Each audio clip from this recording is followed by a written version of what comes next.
Years ago, I serendipitously happened upon a personality system called the Enneagram, although I prefer to use the literal name, the 9-point personality system.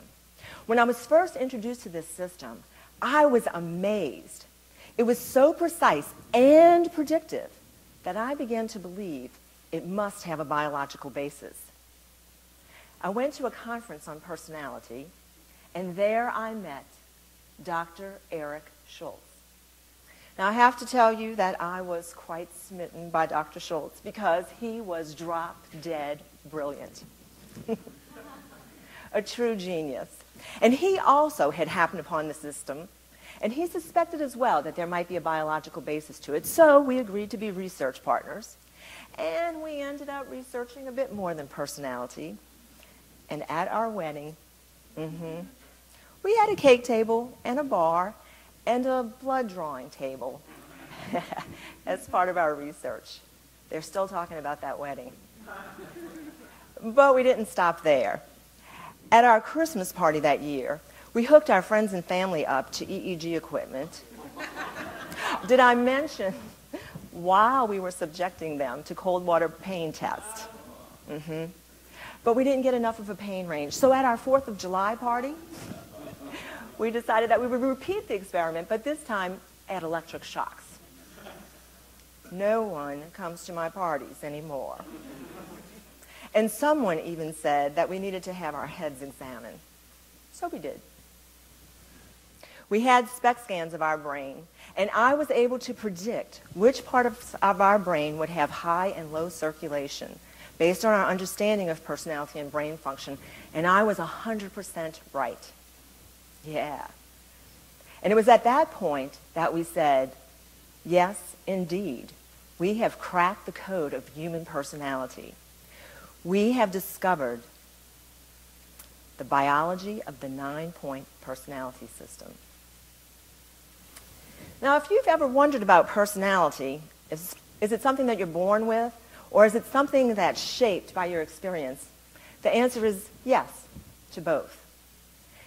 Initially, we're born with a set of genes that gives us a personality that can be very different from our parents and our siblings, which in part explains why children with the same parents under the same roof can turn out so very differently. But the plot thickens, because the very personality that you are born with becomes the lens through which you perceive your first 6 years.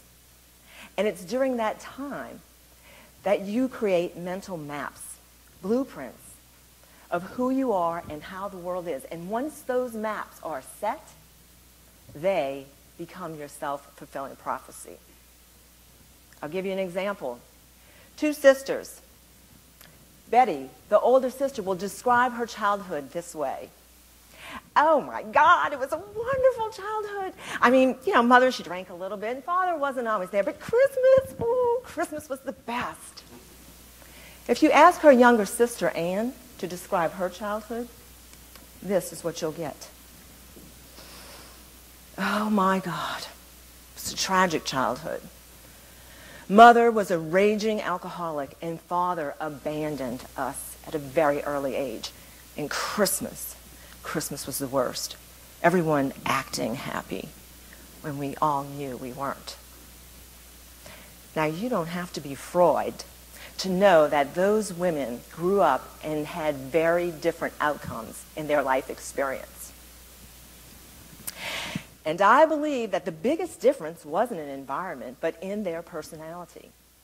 And if personality can affect the very course of our life, the question becomes, can we affect the course of our personality? And the answer is absolutely yes. And it begins with an understanding of what personality is. So the simplest working definition of personality is how a person thinks, feels, and behaves consistently over time. But we know that as human beings, we're not that consistent. So what we believe creates personality and accounts for the fluctuations in personality lies in neurotransmitters. Now, neurotransmitters are simply chemicals that nerves use to communicate with each other. These chemicals pass from one nerve to the next, and before you know it, a whole chain of communication happens. And at the end of that chain, one of three things will be produced: a thought, a feeling, or an action. Sounds familiar, eh? Well, it gets even juicier, because if you were to cut a human brain open and stain it, you would find that there are three main neurotransmitter pathways.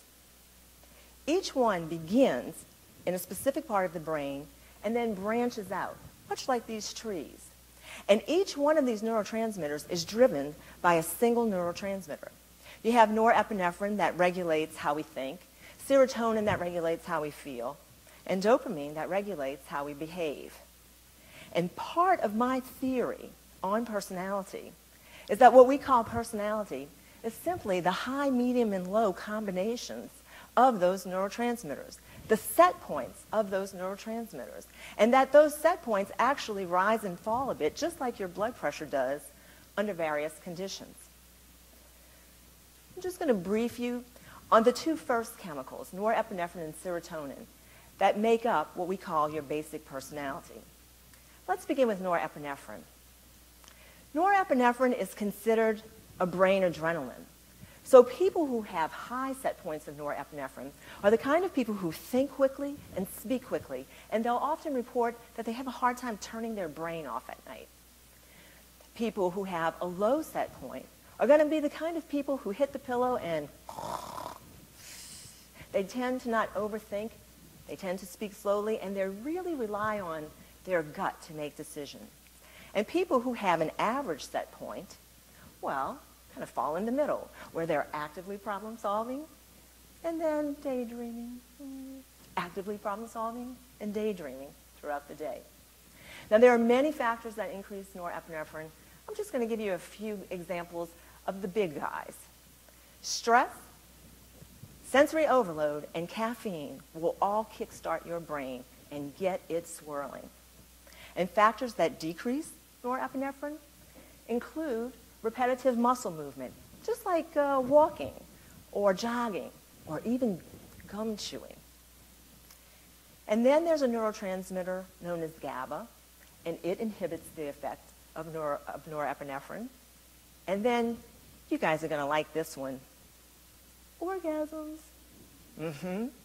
Now, I'm not giving you homework.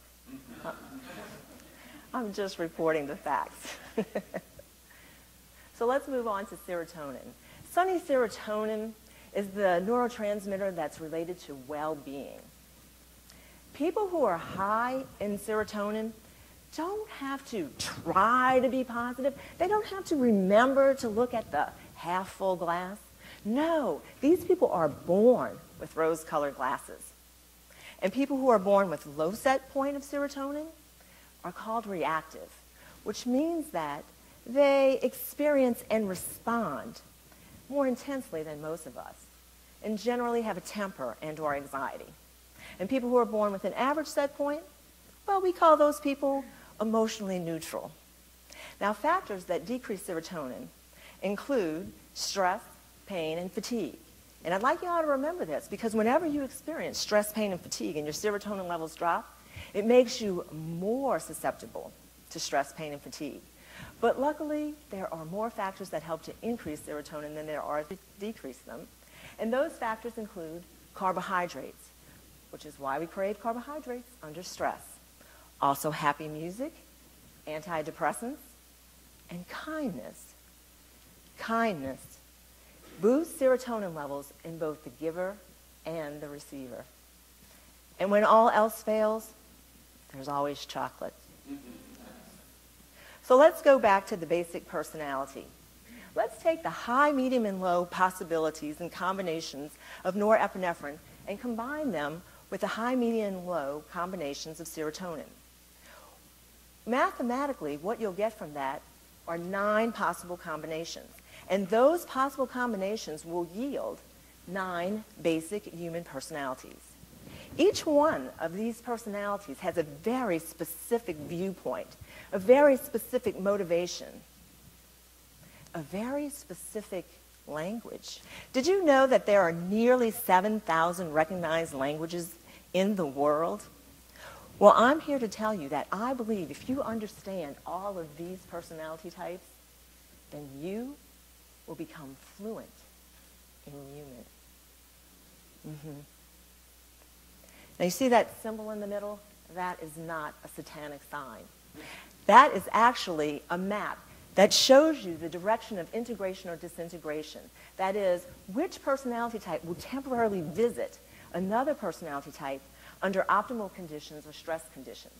And when you really understand this system, the biology of it, you'll come to understand that we're all just 1 or 2 steps away from any personality type, which means that essentially we have all personality types within us.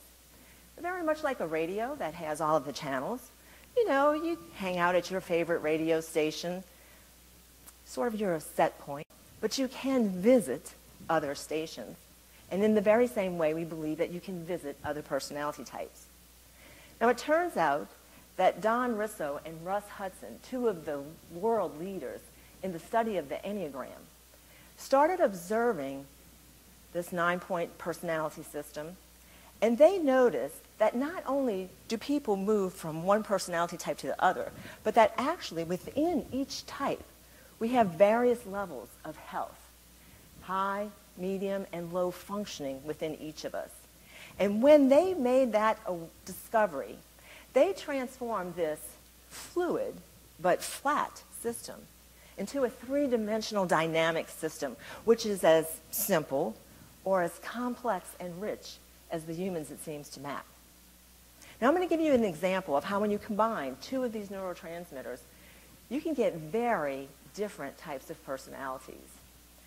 Let's take an example of high norepinephrine and couple that with average serotonin. So what you're going to get is a person who's thinking very quickly, but with emotionally neutral thoughts. So this person is going to be thinking like, what makes that work? How does that happen? How do I fix that? And what you're going to get from that combination is the 5th of the 9 personalities, known as the thinker or the observer, also known as the nerd. A high example of this personality type, Albert Einstein. And a low-functioning example, the Unabomber. Quite the range, don't you think? Do you notice something that they have in common? The hair, exactly. Well, one of the reasons that they have that in common is because this personality type is wired to not be concerned or constrained by social convention. So they don't care what you think about them. And that's why they are some of the most original thinkers in the world, because they have that internal permission to think outside of the box. Let's take another example. What happens when you combine low norepinephrine with low serotonin? Well, you're going to get somebody who doesn't think that much. They're not going to overthink, but they will react. And when you put that combination together, you get the 8 personality, known as the boss or the leader. This is a very direct person, very straightforward person. My way or the highway, make it happen, do or die. An average example, John Wayne. Low functioning, Saddam Hussein. And 8 going bad. He took that same energy of leadership, that same strength, but used it to bully people instead of to protect them, which is a good reason to be nice to your kids. Speaking of kids, I used to have a pet pig. Her name was Peggy Suey. I really loved Peggy, and I would go to pet her, and she would run away squealing. And then she developed this annoying habit of butting my ankles. I was very distressed by this, and I eventually learned that pigs do not like to be approached from above because it feels like a predator coming down on them. They actually prefer if you pet their chinny chin chin. And that butting of my ankles, that was her way of saying she liked me. Aww. So here we were, 2 sentient beings, really crazy about each other, but driving each other crazy because we weren't speaking the same language. And then I thought about people. I can't tell you how many times, in the name of love, I have seen parents trying to impose their personality viewpoint, their personality values on their children who sometimes did not have the same personality and who were wired very differently.